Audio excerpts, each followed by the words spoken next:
Building distaste for the Barcelona squad that is still leading La Liga can't be ignored for those who pay attention to domestic play in Spain.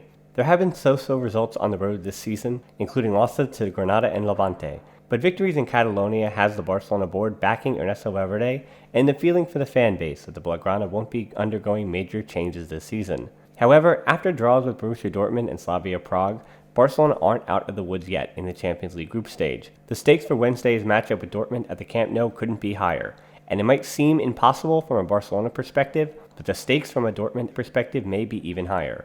Ernesto Valverde has been given the backing of the Barcelona board. Lucien Favre hasn't been given the same job security at Dortmund.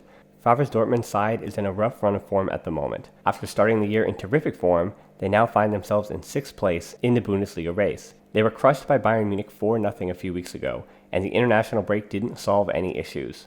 Down 3-0 after 45 minutes to promoted side Paderborn, the boys in yellow fought back and Marco Reus saved a point with a goal in the 92nd minute. Reports are that Dortmund CEO Hans-Jürgen Watzke and sporting director Michael Zorc met after the game on Friday to discuss whether or not to go forward with Favre in charge. The 3-2 victory at the beginning of the month over Inter Milan and finishing their Champions League group stage at home against Slavia Prague still put Dortmund in the driver's seat for their own qualification, especially if they can get a draw against Barcelona.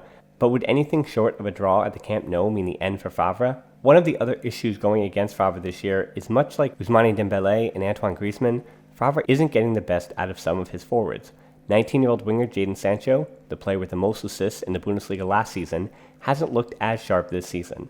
He still has 5 goals and 9 assists in 17 matches, but the stats don't tell the whole story. He's being accused of having his head in the clouds due to transfer speculation, but from a Culés perspective, I'm still worried about him in the match. Unfortunately for Dortmund and Paco Alcacer, it appears that he won't be getting a Camp Nou homecoming. He came off injured against Paderborn on Friday and doesn't appear to be available for the clash. Without Alcacer, it could be Mario Götze or Julian Brandt up front in Favre's 4-2-3-1, but it wouldn't be crazy for the Swiss manager to go with a different formation and have Reus lead the attack. All these challenges to Dortmund doesn't make Valverde's job any easier. His back line is in a bad way at the moment. Gerard Piqué is dealing with a yellow card suspension, and Clement Lenglet is trying to rush back from a calf injury, setting up a center-back pairing of Samu Umtiti and a not fully fit Lenglet.